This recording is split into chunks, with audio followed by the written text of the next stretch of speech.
Good afternoon, everyone, and thanks for joining today's course. And today we will talk about constraint reinforcement learning with temporal logics, as well as the use of temporal logic rewards for reinforcement learning. Today we will cover one particular technique in the context of safe reinforcement learning, which is called shielding. And then we will see how we can use temporal logic to directly include temporal logic specifications about either the task or safety aspects of the system directly in the reward function, and all this in the framework of reinforcement learning. So today's goal in this lecture is to get to know the basics of safe reinforcement learning with shielding, and also why we need to consider these safety aspects. And this is extremely important, especially for us, because the majority of us consider robotic applications. And then we will also learn some concepts related to temporal logic. So we will see a bit of linear temporal logic, LTL, as well as signal temporal logic, STL. This is not only for the sake of temporal logic's propaganda, but I mean, maybe you know that at the Division of Robotics Perception and Learning, there is a group that works a lot with temporal logics. This is personally also one of my center of interest. So this is not only because of that today's lecture will be about temporal logic, but also because this is one of the core concepts of shielding. And then we will see how shielding avoids the reinforcement learning agent to take unsafe actions. And just some acknowledgements and credits here. I took some figures from literature, and I also drew my inspiration from several lecture and lecture notes, especially the one that are around safe reinforcement learning and also signal temporal logic. And also, most importantly, I cite all the relevant lecture and all the relevant literature, at least to my eyes, all along the slide. So yeah, if you do some safe reinforcement learning in your research in the future, or some shielding or some temporal logic related research, then I hope that at least you will be able to use some of the pointers of the lecture. All right, so very quickly, the intended learning outcomes of today will be that to learn how to apply shielding and also how to define specifications using linear temporal logic. Also to learn how to define specifications using signal temporal logic, and also to use quantitative semantics of temporal logics to include these as rewards in the reinforcement learning framework. Right, so as you have seen in the previous lectures, RL has been applied to many examples, including robotic tasks, like robot locomotion, robot manipulation, and so on. So you already know that reinforcement learning is applicable to a lot of fields. So reinforcement learning is really a great tool. It's good at learning optimal policies, and often what we can say is that it converges to maximum of reward. But the maximum of reward, it might not always consider safety aspects of the application. So safety either in terms of the limitation of the machine you control. So you know, what if an action that you'd make the system take is not safe? What if you open the robot's arm too far away of the physical capabilities of the robot? Or maybe also safety in terms of end user safety or human safety. when the robots you deploy, they may be deployed in environments surrounded by humans. Right. So let's take an example. Let's take the autonomous cars and the task of parking. So one natural way of defining the task of parking is to maximize the number of cars you park in the street, right? And actually, if you are not more specific than that, I mean, you may end up with surprises. So the lesson from that is that you can have a very good reinforcement learning agent that maximizes your reward functioning, that can be bad at guaranteeing the safety. So here in that case, you can do parallel parking, but what really means parallel parking, you forget to mention that it's in 2D, but not in 3D. So here you'd end up piling up the cars. Well, maybe this is a bit of an extreme scenario, but here, that's the point of this lecture, to see the tools that can make sure that the learning agent will remain in a safe state all along the iterative process. Because, of course, it's very nice to have reinforcement learning trained in simulations, but it's better to train it in real life, and also to deploy it in real life rather than in simulation, because otherwise it's useless. And then of course you want to avoid safety issues from happening. Right. So safety in reinforcement learning is really a booming field nowadays in research, and it's receiving a huge interest these days. So if we Google Scholar these 3 keywords, safe, reinforcement, and learning, then we'll see nearly 1 paper per day, which is really a lot.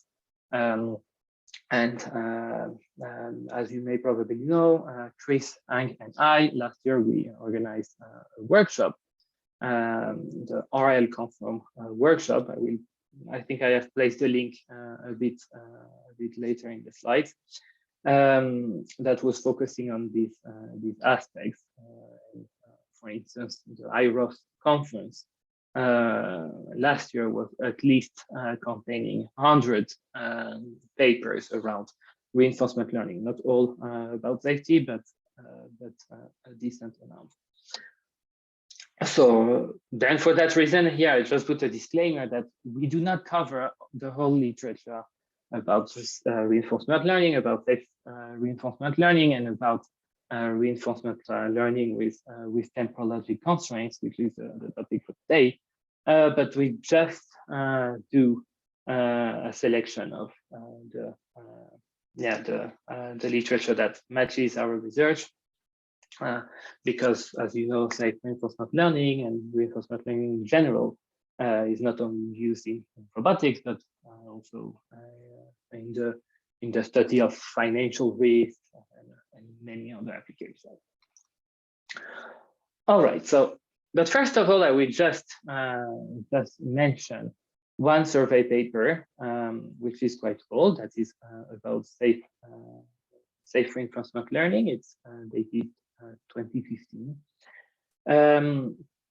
And there they have had already identified what you can do and what parts of the reinforcement learning framework you can improve to take into account safety considerations. So usually there are two families of strategies you can do to modify the reinforcement learning process. So either adapting the optimization criterion or modifying the exploration process. So for strategies about modifying the optimization criterion, the first one you can consider is to use worst case criteria. So usually in reinforcement learning, the objective is to find the optimal policy that is the function that will specify an action or a strategy to optimize the criterion. And the idea for using a worst case criterion instead is that the policy which is returned that has to be optimal if it has a maximum worst case return. And this criterion is used to in fact mitigate the effects of the of the variability induced by a policy, which can lead to a risk or to undesired situations. And then for other strategies, then another strategy would be still modifying the optimization criterion, but then considering risk-sensitive criteria. And then for that second tweak, then the idea is to use an optimization criterion that is transformed to reflect on a subjective measure that balances as well as the reward and the risk that are usually characterized by the presence of a parameter that would allow the sensitivity to the risk to be controlled. And in these cases, the optimization criterion would be transformed into an exponential utility function or a linear combination of reward and risk. And then for another strategy, family of strategies about the optimization criterion, then the last one would be to use constraint criteria, where the objective would be to maximize the reward, to maximize the reward subject to one or more constraints that would result in the constraint optimization criterion. And then in such a case, what we would like is to maximize the reward while keeping other types of expected measures higher or lower given some bounds. And then when it comes to methods, tweaking the exploration process to take into account safety issues, then typically there are several approaches that overcome the problems when where exploring actions may lead to severe consequences. So actually, most reinforcement learning algorithms begin the learning with no external knowledge of the task. In such cases, then greedy exploration strategies are used. And the application of this strategy would result in basically random exploration of the states and action spaces to gather knowledge on the task. And only when enough information is discovered from the environment, then the algorithm's behavior will start to improve.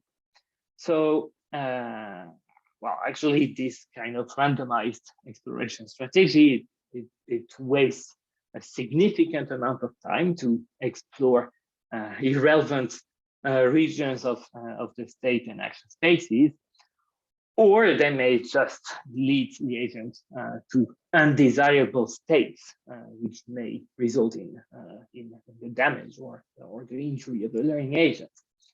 And that survey paper is interesting because it mentions two ways of modifying the exploration process, which is either through the incorporation of external knowledge,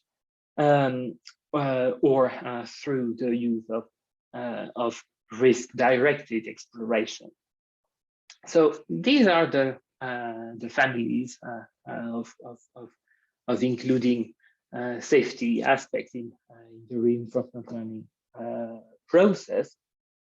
But for us in robotics, then what does that mean?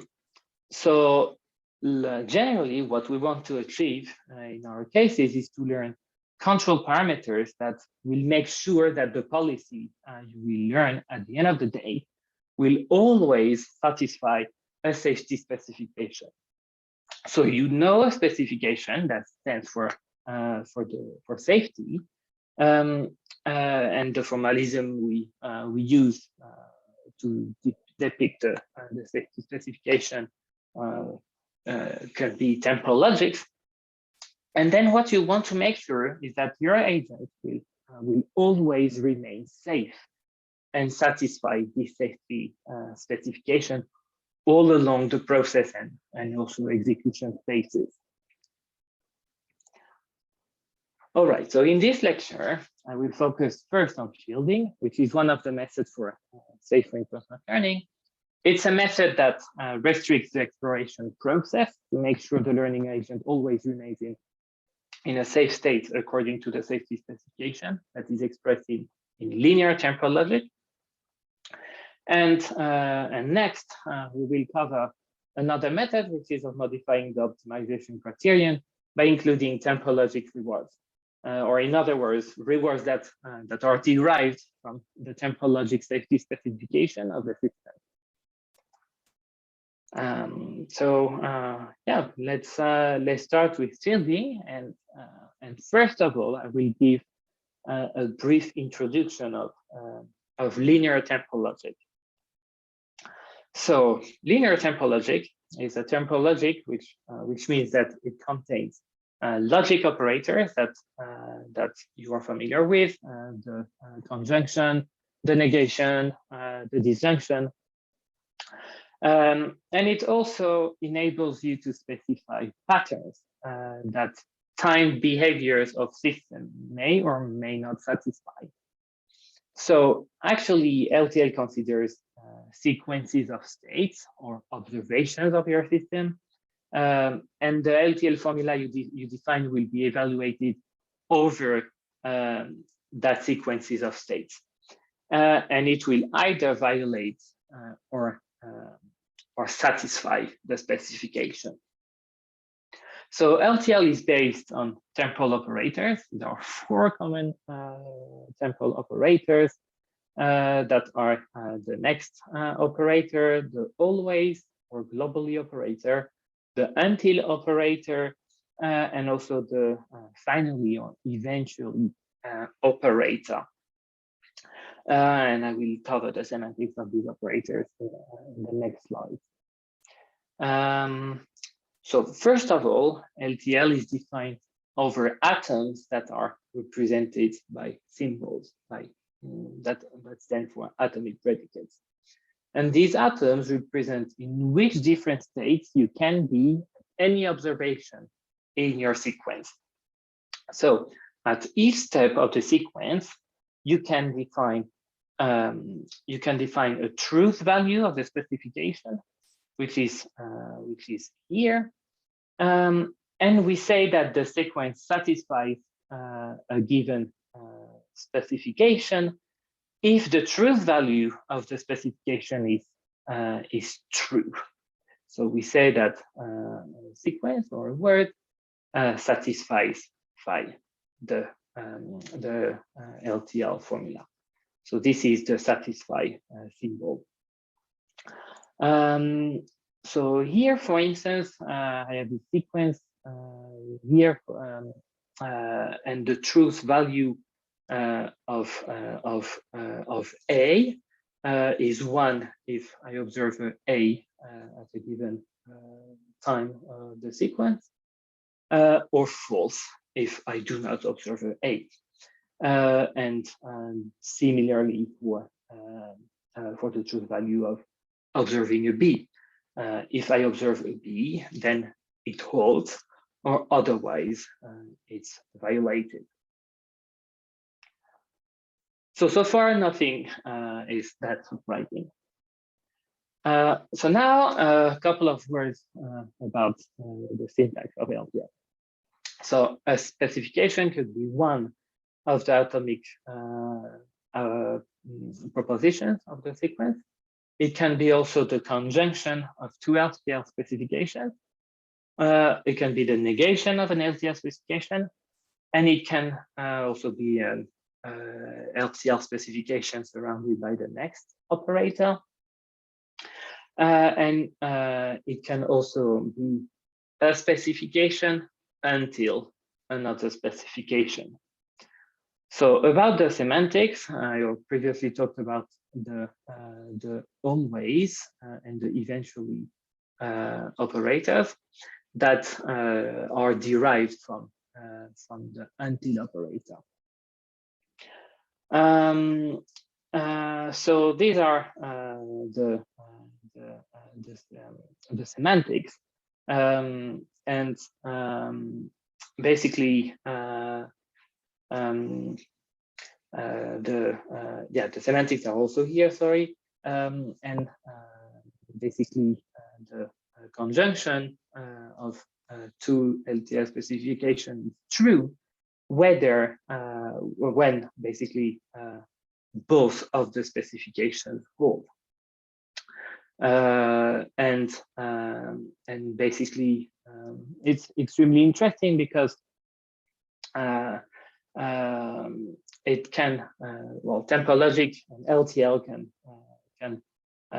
is extremely expressive, and especially in the context of robotics, it can express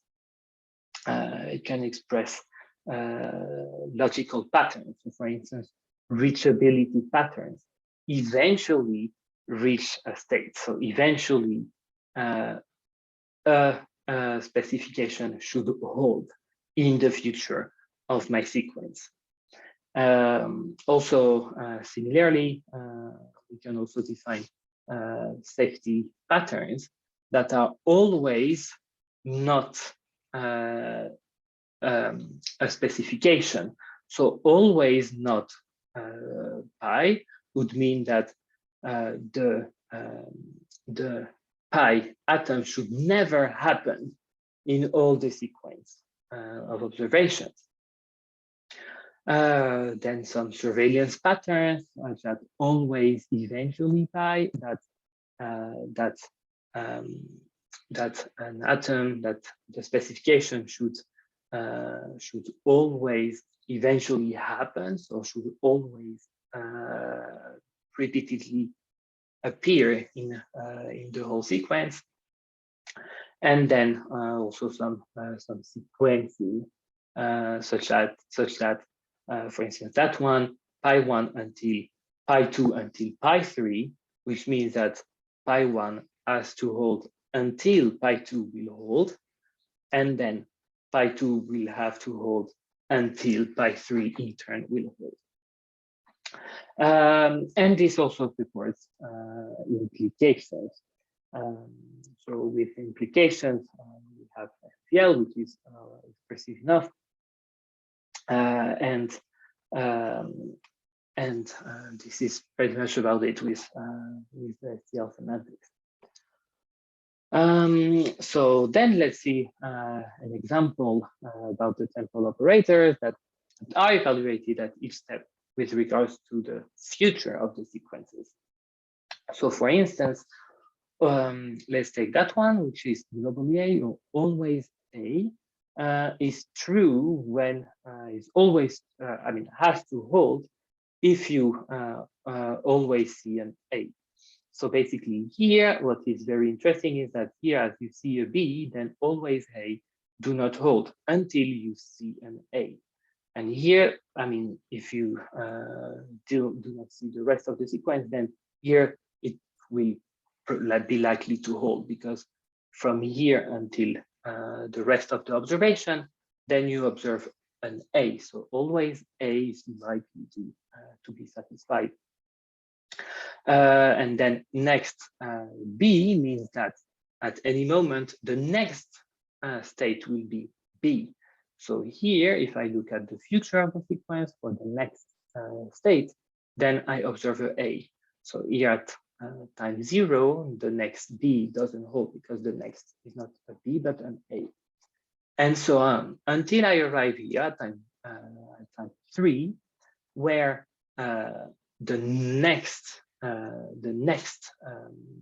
atom in the sequence is a B. So here at time 3, next B will hold because the next observation is a B. And similarly with also the eventually B means that eventually in the future of my sequence, I will observe a B. So here, for all this part of the sequence, this holds because I know that here B holds. So eventually B here will hold because in the future of the sequence, I observe a B. And now let's take that example, A until B. So A until B will hold here until here because you observe A's until 1B appears. and so on.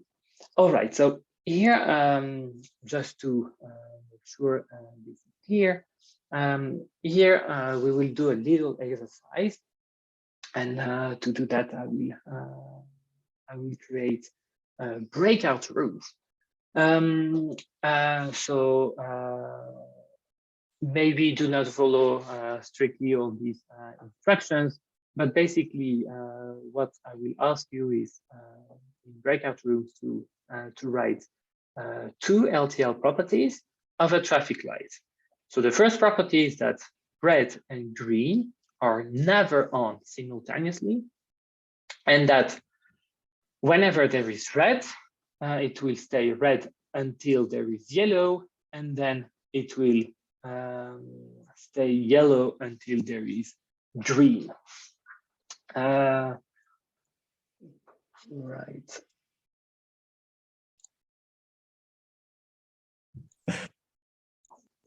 All right, so just commenting quickly, possible solutions for red and green are never on simultaneously. We can say always not red until or not green, which is also equivalent to always not red and green.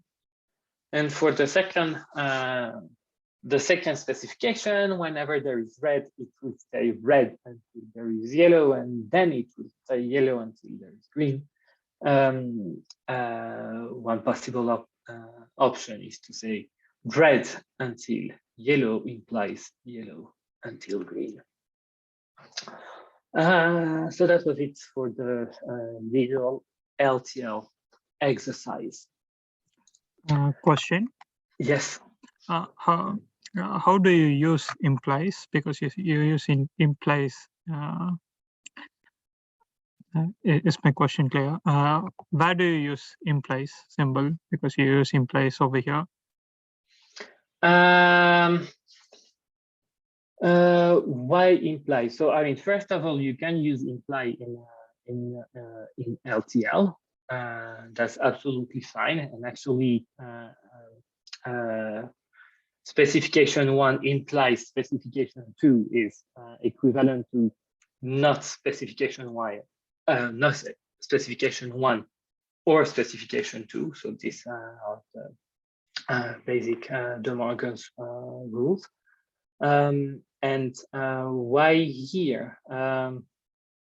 So I'm trying to find the pointer here. Yeah. So whenever there is red, it will stay red until there is yellow. So red until yellow. And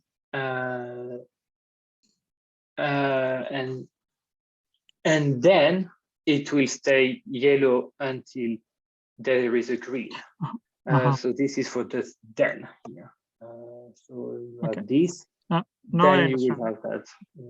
Yeah. Thank you. You're welcome. Are there other questions? By the way, if you would have some questions all during the lecture, do not hesitate to interrupt.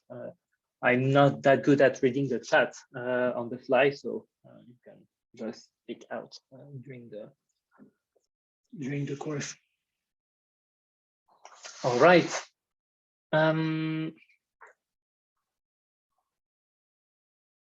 I don't know how to get rid of the pointer.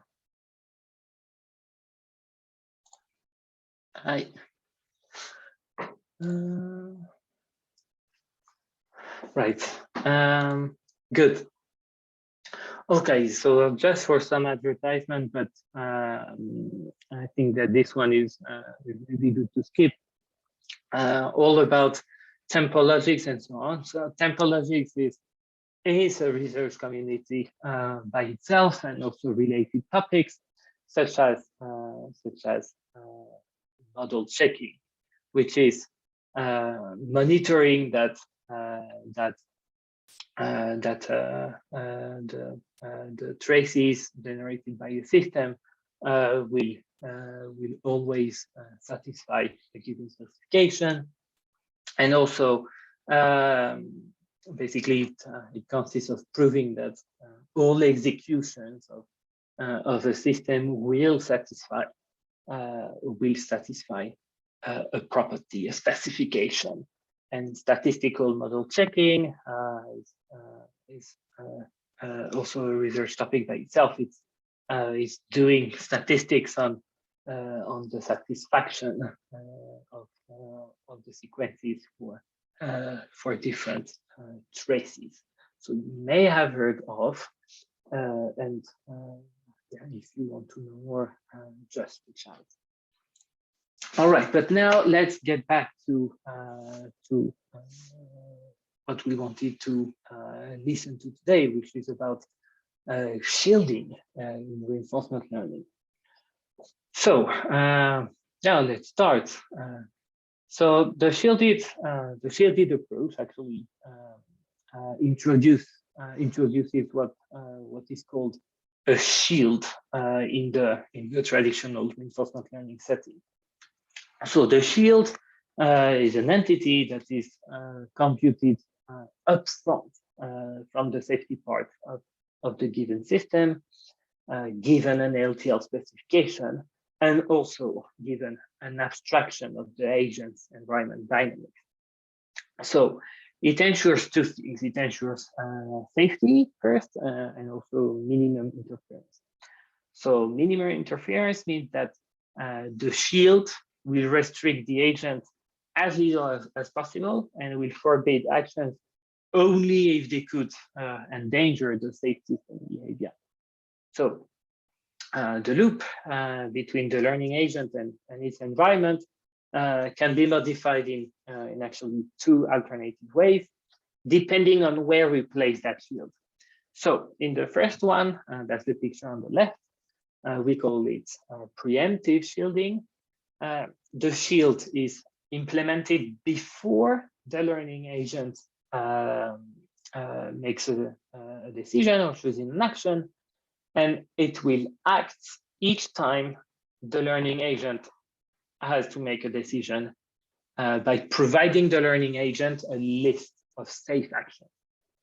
And the list actually restricts the choices for the learning agent. And here it provides minimum interference because it allows actually the agent to follow any policy as long as it's safe. And here we also have a second possibility and second implementation of the shield, which is on the right picture, which is called the post-post shielding. And here the shield is placed so that it monitors the actions selected by the learning agent and correct them if and only if the action chosen by the learning agent is unsafe. And in that case, it will replace the action taken by the agent by safe action, and it will continue. Right, so now you may be wondering, but where does that shield come from? So this is actually related to the topic of shield synthesis. So here the system specifications are given in LTL, and then the LTL formula is converted into an automaton in which only safe states can be visited. So just a couple of more explanations here. Actually, any LTL specification can be translated into a special type of automaton, which is called a Vuki automaton. And it's a type of automaton that accepts words of infinite length, and an accepting run is actually a run where the final states that are the accepting states that are shown these double circles are visited infinitely many times. And a word is accepted if there exists an accepting run over it. So by the way, I hope that you are a bit familiar with language theory and automata, at least the deterministic finite automaton, the non-deterministic ones, and so on. So if not, then an automaton is defined by a set of states, an initial state, an alphabet. So here would be all the atomic propositions, then a set of transitions, and then the set of accepting states. So for instance, here a simple example of a Couplé automaton for a simple ideal formula that is eventually green would be that one. So you start in the states, and that I said already, the accepting states are the double circled states. And eventually green means that you have to take a green transition. So to observe green, to enter as an accepting state. And then in this accepting state, you can remain as many times performing green. And then that will basically be encoding the eventually green. But as soon as you do not observe green, so not green near the transition, then actually you will not be accepting anymore. And when you are in that not accepting anymore state, then if you still do not observe green, you will still not be accepting. So eventually green is you become accepting as soon as you see a green action. So there is this general algorithm to translate FDL formula to Couplé automaton, but I will not explain here.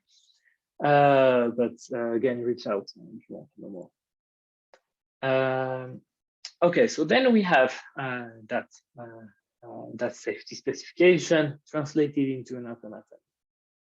Then, given that safety specification, we also translate an environment abstraction into an automaton. And then when we also have that environment abstraction, then we use what we call reactive synthesis. Then I encourage you to read that reference that explains it very well in the context of synthesis, to basically enforce the safety specification by solving a safety gain built from the safety specification and also the abstraction of the environment in which the policy has to be executed. And then the game is played at the same time by the environment and the system. And that's how you come up with a shield. Right, so now some words about preemptive shielding and a little bit more details and also some more properties. So as you remember, there was two ways of placing the shield. So either before or after the learning agent takes an action. So here for preemptive shielding, the interaction between the agent and the environment and the shield is as follows. So at every time step, the shield will compute all safe actions. So that is, it takes the set of all actions available, and it will remove all the unsafe actions that would violate the safety specification. And then the learning agent will receive the list of safe actions from the shield and will pick up an action from it. Then the environment will execute that action and move to a next state, and also provide a reward to the agent, and so on. So here the task of the shield actually is to modify the set of actions so that the agent will, at every time step, choose safe actions. So more formally, from the preemptive shield, the shield outputs the set of actions for the learning to choose from for the respective step to satisfy the next step. So the shield observes the label of the last NDP state in the sequence of actions taken so far, and then from that provides the set of safe actions. And for selecting the next transition of the final state machine that represents the shield, it also makes use of the action actually chosen by the agent.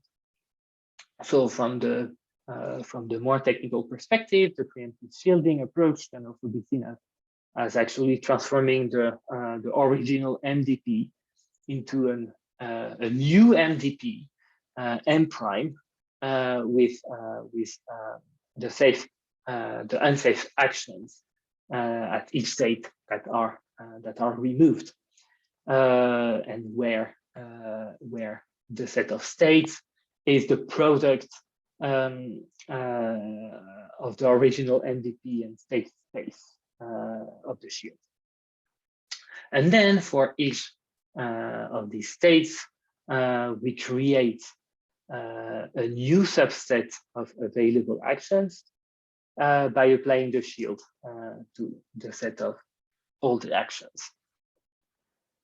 And then for each state in the set of states, and the transition function of the MDP would contain only transition distributions from the original transition function for action that are contained in the safe states.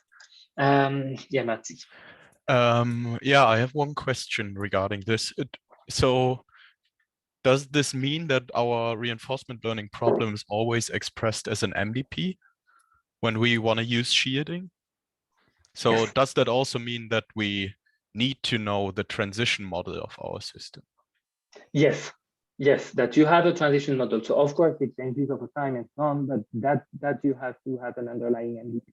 Yeah. Okay, but that's then to me sounds a bit contradicting when we would like to combine shielding with model-free RL. Does that work, or? But that's a good, no, I think it doesn't work because then it's model-based. Okay. You need the underlying model. But actually, it's a good question. I don't know if that has been done, model-free shielding. But I think that there are ways of doing model-free shielding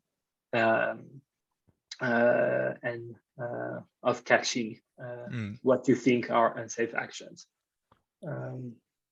Okay, but then one last question. If we can express our RL problem as an MDP and we have the transition model, why would we use RL and not planning?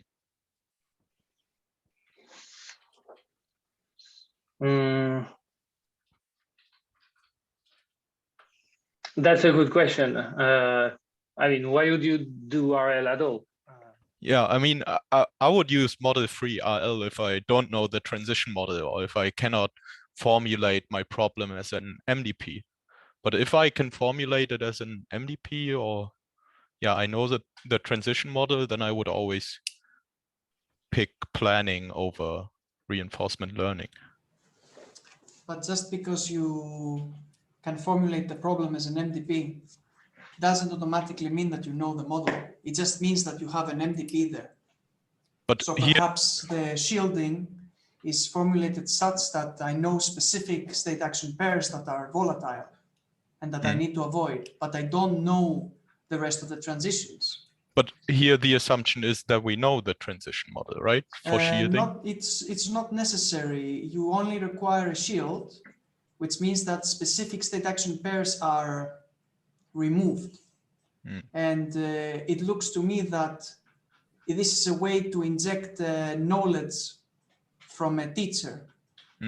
But what other method you use after you apply the shield is up to your discretion, as long as you accept that there is an MDP underneath. Okay. Which even model-free methods do. Yep. So in this case, we don't assume that we have knowledge about the transition model itself. It's not necessary, at least from this slide. Okay. Indeed, it's not necessary that you know. It just ends up being the case because in order for you to know what the volatile state action pairs are, you implicitly know that there is a transition here that is risky.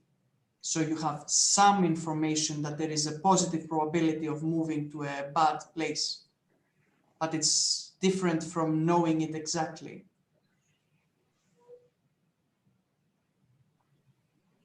But I have another question.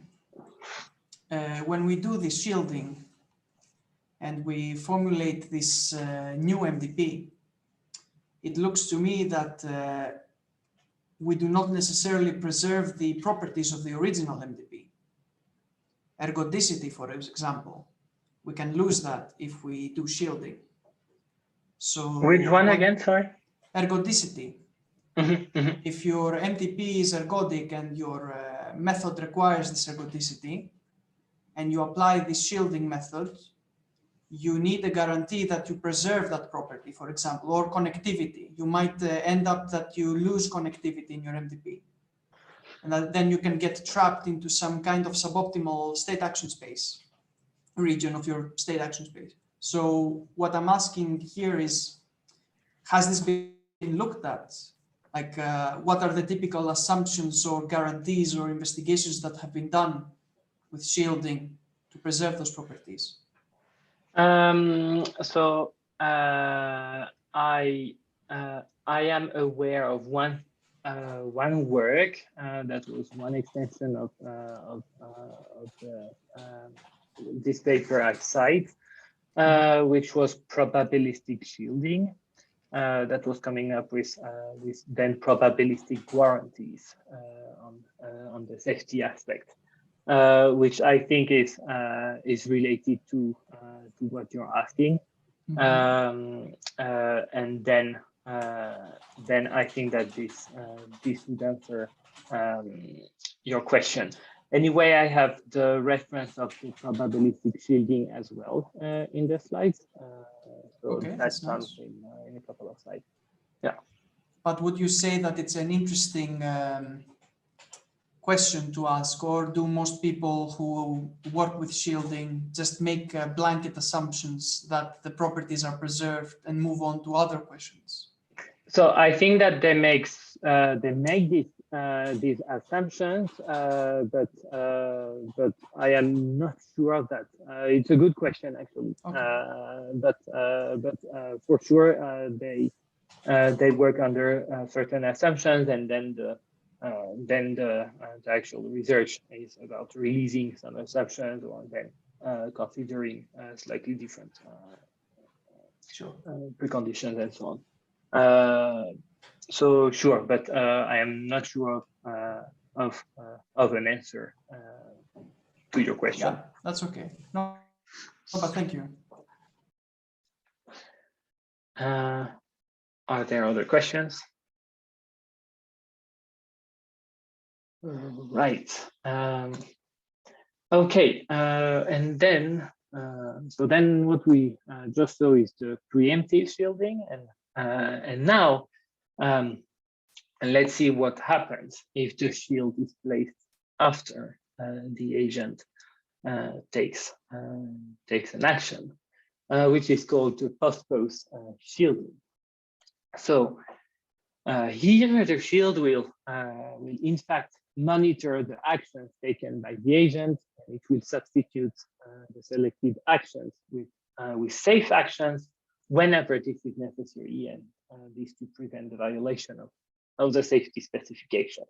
So at each time step, the agent will select an action, and then the shield will forward this action to the environment if and only if this action will lead to a safe action. And if not, then the shield will catch the unsafe action, and it will execute another action known as being safe instead. So then the environment will execute the action that is provided by the shield, and will move to the next state and provide a reward. So the agent will receive the action and the reward, and perform all the policy updates based on that information, and so on. So now, actually, there is one question here is what the reward should be in case the action that is taken by the agent is different than the one issued by the shield. That is, what if the learning agent had picked an unsafe action. So there are like two approaches according to the reward you could assign to this.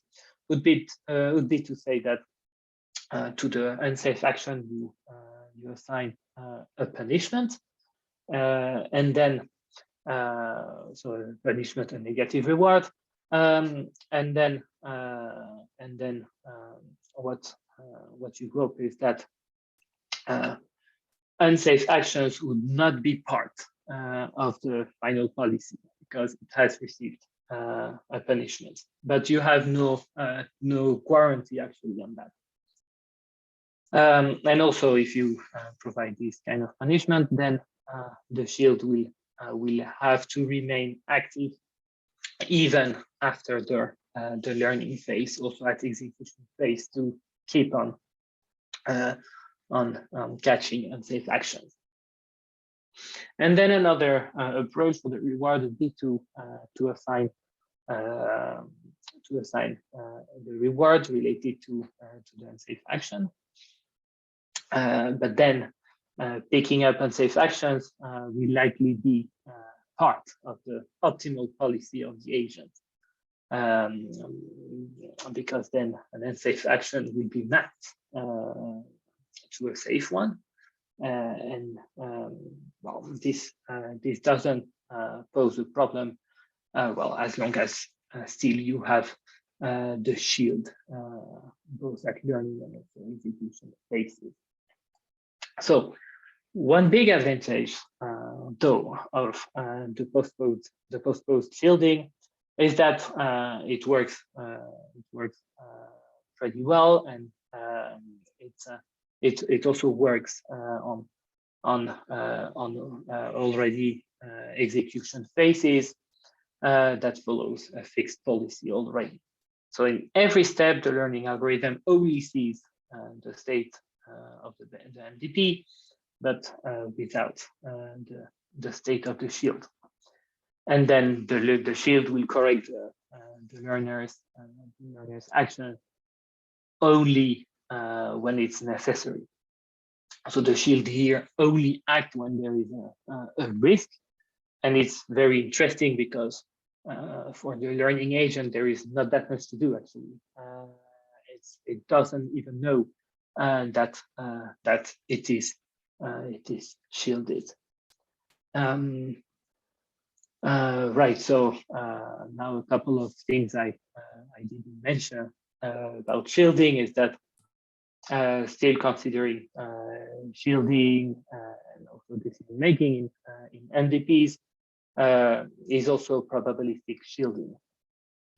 So I can recommend some more references, and I think it's one will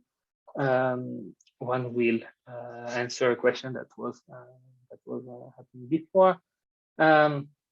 Is especially one for large MDP settings with potentially unknown reward functions, and then the idea of this work was to compute a smaller MDP that was only relevant for the safety assessments, and then that was a tweak, a restriction that was enabling the usage of formal methods still to compute a shield that was still guaranteed to be safe, but without constructing the full large MDP, just on the safety aspects. And then also about probabilistic shielding. Then this was a concept enabling the decision making to adhere safety constraints with some probabilities. So it was employing formal verification. I just gonna say a couple of words on it to compute the probabilities of critical decisions within a safety relevant fragment of the MDP. And for this, it was also realizing a shield applied to the algorithm And I will try to launch a video. Here was an example of safe reinforcement learning with probabilistic shields that came from one of these papers. It's a Pac-Man experiment, and then a shielded versus unshielded approach. And of course, this was in a simulated environment. So actually, one of the purpose of doing shielding is to be able to safely deploy the reinforcement learning in practice, in real, and to be able to avoid unsafe actions. But then in practice, there are still not that many applications that went in real life. So this is still a lot of ongoing research along these lines. I see one. Oh, Jacob, I think that Yes. I see your raised hand. Yes. So I was going to ask about the previous slide. Yes. If you have actions that are, if you have a discrete action space, and that an action is not unsafe per se, but it's illegal in accordance to the rules of your simulation. That, for example, in Pac-Man, that you cannot go into the wall, for example. So that at certain points, certain actions will be, I guess you would you treat the action of going into the wall as an unsafe action at that point, or? Yes, and I think that these kind of things typically you encapsulate in the LPL formula. So yes, that would be unsafe, and actually it's an action you cannot take at all. You cannot you can then take an action that leads you to the wall. But the agent can still try, right? Or I guess that's how I think in that particular implementation, I guess they don't only define the actions of when it comes to a crossroad. But you could imagine that if it can always select an action, it can always try to do something, but it's not always that the environment lets it do that. Yes, and then also in that case, I don't. I mean, for that specific paper, I also don't know how they defined the state space. So I don't even know if going to the wall is a possible state. But we can think about it in more general also. That you have, yeah. There are 3 possible actions in total, but in some states, only 2 of them are actually allowed. So how do you prevent the agent from taking action 3? Would you do that with a shield as well then? I mean, I think that I mean, again, if you define that in the LTL specification, I think that you can do with the shield. Then, I mean, then if you know beforehand that some actions are not possible, then I think that maybe you do not need the shield to do that. That's other side type of constraints. Well, how would you define it then? Or because I mean, the agent can always take 3 actions. Yes. You can always try to perform, but you have to do something when it tries to perform the illegal action. As you say here, that you can give it a negative reward, or you can map it to a legal reward or a legal action. Yes, and then I guess that also that would be, yeah, it would be a reward that comes from the environment. If you crash in the wall, then I could imagine it comes from the reward function. Then it also depends how you encode and how you define the problem. Yeah. All right, thanks. Yes, other questions? Hi. One thing that I've been wondering about with shielding is, will the agents tend to struggle to converge more if you have shielding because of the fact that the safe action that the shield corrects is not the same as the one the agent thinks it's making. So actually, this is a good question.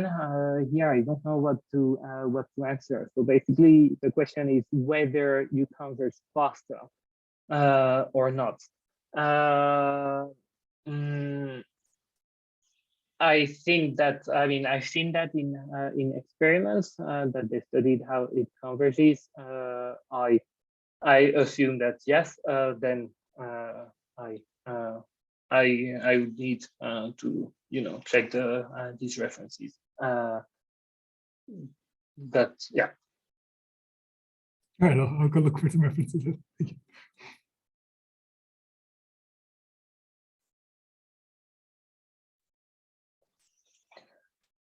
Are there other questions about shielding? All right, just to say that you see a bit more of applications of shielding, and also in the context of acceptable autonomous systems that will be covered in coming lectures. We will see more of these examples in other lectures. Right. So, okay, so we now just saw shielding, that is a method that restricts the exploration process to make sure that the learning agent always remains in a safe state given an LTL safety specification. So now we will focus on safe reinforcement learning that includes temporal logic reward to modify the optimization criterion to include quantitative values of temporal logics. So I already introduced some temporal logic, which was LTL. And now I will also present some more formalisms about temporal logics that include quantitative semantics that would be later used as rewards into the reinforcement learning framework. But just before that, I suggest that we go for a 4 minutes leg stretch. So let's reconvene at 15:20.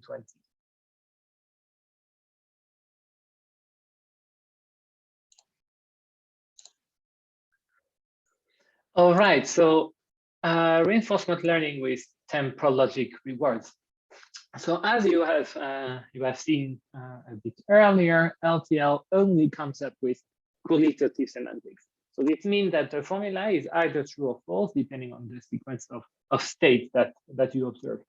But it doesn't come up with any number or any function that reflects how much the sequence is satisfying or violating the specification. So if you would like to use the satisfaction or violation of LTL as such directly in a reward function, then it will be a bit tricky because you have no number on it. So actually, what we want is to equip the temporal logic with quantitative semantics that will evaluate how much you violate or satisfy the specification.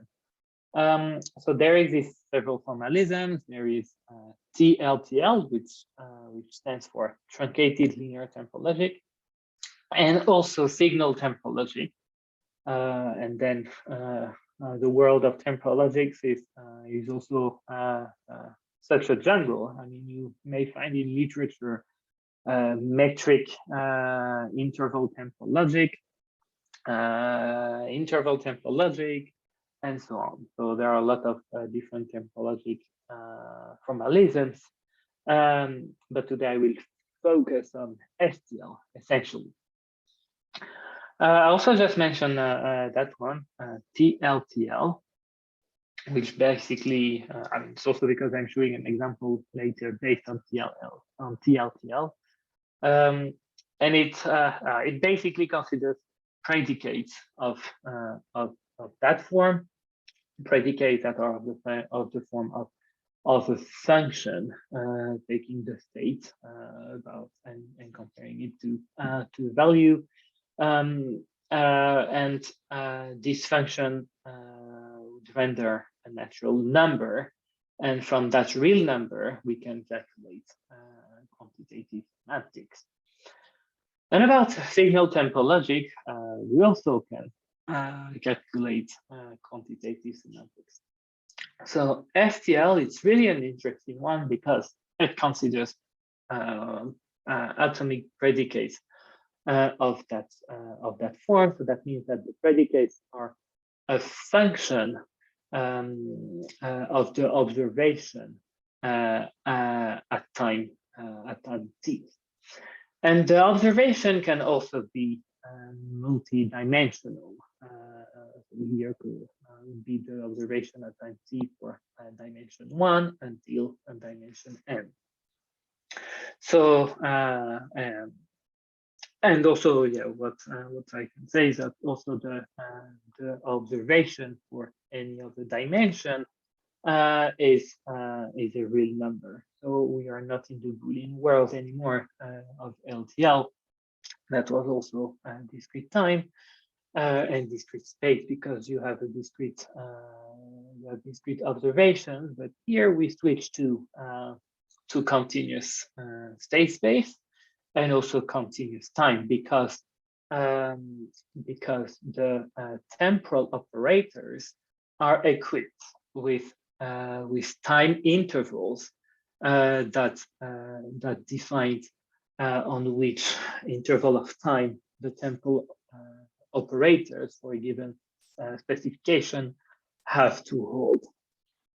So that's why we say that STL is continuous time and continuous space instead of LTL that was discrete space and discrete time.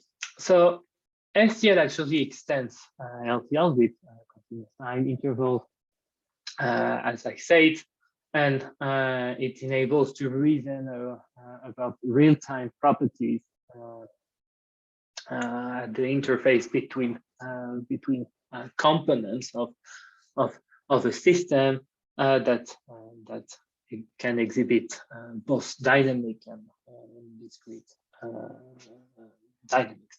So a quick word on STL. The syntax is interesting, it's sort of similar as the one of LTL, but the difference lays in the fact that the atomic predicates are in the form of a function, and the satisfaction of the specification by a signal that can be of multiple dimension at time t, also follows the idea of the semantics of LTL, except for the temporal operators that consider time intervals. So we have still the until operator. The next operator here doesn't exist anymore because we are not in discrete states, but in continuous. But we still have the eventually operator.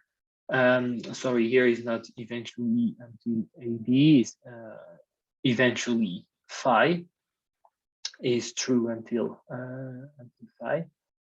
So basically, eventually means that eventually during. So we still look at the future of the observation, so we have the signal.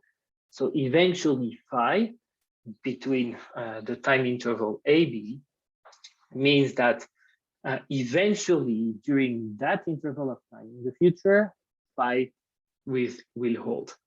And that's also the same for always. So for the always operator, it means that always in the future during that time interval AB, phi will hold. So here I will come with a couple of examples just to make sure this is clear. So here we have basically the start of the observation that is here, and that says that between 2 and 6 seconds, the signal has to be between -2 and 2. So here we have the time on the x-axis and the value of the signal on the y-axis. So that says that between that time interval, the signal has to be -2 and 2, and this is where this is the satisfaction area here.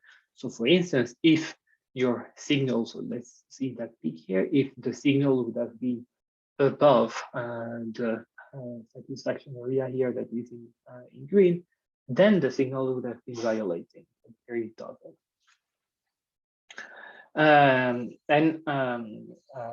Still, STL is also a rich formalism because it also enables implications as well to be able to encapsulate more rich specifications and examples. And also a quick word of what's nice about STL is that it's an interesting formalism, especially in robotics, because it can, for instance, help to specify and to define specifications of trajectories. And this is interesting for robot control and planning, because it's expressive enough to put some requirements on where the robot should go or not go, and also put timing constraints on it. So, for instance, here I have the example of a signal that is defined in 2 dimensions, in the on the y dimension and the x dimension, and the whole thing over time. And then it's nice because it can represent the signal in space, and that can represent the trajectory of a robot with an x and a y-axis over time. And here I have this representation then on the x and y space, and then each discrete, let's say, observation with a frequency of 1 would be represented by a bullet on the trajectory. So it's an interesting way to define specifications of trajectories, and then say where the trajectory should be for given intervals of time. So for instance, here I could specify that eventually between 10 and 20 time steps, the x dimension of the signal should be between 0 and 1, and the y dimension of the signal should be between 3 and 4, which are shown here and here. So here that would be satisfying, because at least once this is satisfying. And also that eventually between the time interval 30 and 50 time steps, then the value of the x dimension of the signal should be between 3 and 4, and the value of the y dimension of the signal should be between 0 and 1, which should be these 2 parts of the signal, which again here are satisfying the specification. So here, for instance, that trajectory of potentially a robot would be satisfying that specification. And you could also imagine that we would like to define a specification about where the robot should not be. So a safety specification, let's say that I wanted to have the 10. That basically we would like the robot not to reach that goal. So we could also say that always not the robot to be in that zone, and then put the x and y values interval. We do not want the robot to enter, and then equip the temporal operator always with timing restrictions on when this restriction should apply. Right. So oh, that's interesting.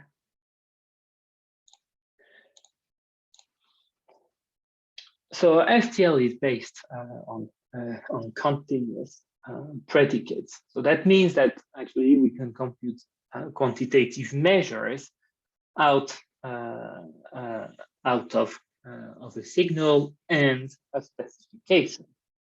And this quantitative measure on how a signal would violate or satisfy a specification is called the robustness. So the robustness of a signal regarding a specification is something that is recursively defined over the time and the whole signal. So for instance, let's say that we have this signal here, and that we have, let's say, always not x greater than 6. So we do not want x to be greater than 6. And we say that we do not want the signal to be over 6 between the interval 0, 4. So let's say always between 0 and 4, not x greater than 6. So here we see that actually for that part of the signal, here we will be violating the signal. But then, how much are we violating the signal here? So what we can see is that for that specification, if we take the maximum of the violation of the signal, here is the maximum, and we violate by a factor of 1 actually, then this value, the maximum violation value of the signal, would be the robustness of that signal against that specification. So the robustness of that signal against that specification would be -1. So this is the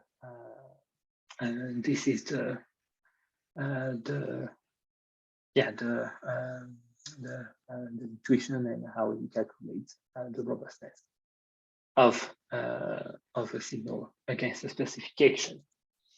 So here I had a little exercise about STL robustness. We are running out of time. I will just invite you to meditate that as homework, if you like, to understand how we compute robustness values of the signal given a specification. All right, so now we have these robustness values of a signal against a specification. And now you may be wondering, but how can we include these quantitative measures of temporal logics in the reinforcement learning framework?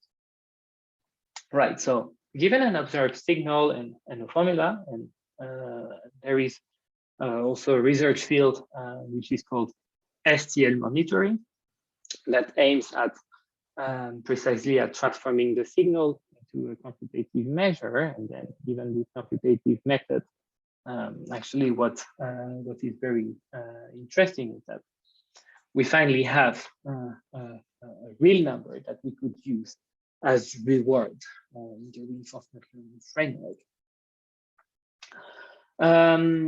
So this is precisely the idea here, to use these measures as temporal rewards. So I invite you to take a look at these references here. And here I have one more example of a practical toaster robot. I'm not sure you hear the sound. I hope not. But basically, this was a robot that had to place bread in a toaster, and the authors defined the goal of what the robot should achieve, and that example was his truncated linear topology. So the arm that should enter the entrance of the toaster, and then iteratively do this, and then use the satisfaction of the STL formula and the robustness of the formula as a reward. And then in that case, this this is a nice case where they successfully could converge towards a successful execution of a task. Right, so I've been a bit quick about temporal logic STL at all. Again, do not hesitate to reach out if you want to talk more about quantitative semantics about STL or any STL related issue, research field or application of Siemens temporal logic. Really happy to talk about these. I can also recommend two more things about temporal logics and reinforcement learning. That reference about Ufuk from Ufuk Topshu's team, and also the talk of Ufuk Topshu from the US that he gave at the RL Conform workshop Chris Hang and I organized last fall and the talk of Topshu was on verifiable reinforcement learning systems. And he also talked at some point about shielding and temporal logics. So I think this is also a good pointer. So if you are interested and you have time, then I can suggest you to check out that talk. All right. So yeah, as a quick conclusion today, we looked into two ways of using temporal logic constraints in reinforcement learning. One is about modifying the optimization criterion, that is using temporal logic rewards instead of user-defined reward functions. And the other is about modifying the exploration process by placing a shield, and that is computed given a temporal logic specification, and that makes sure that the agent will always remain in safe states after taking given actions according to a temporal logic specification. And then also you have learned a bit more about linear temporal logic, signal temporal logic, and how to define specifications with these formalisms. So in the slides, I've also put all the references I somehow used during this presentation. Feel free to check them out. And I think that's it for today. Next week, I will give a lecture on human-robot interaction and reinforcement learning.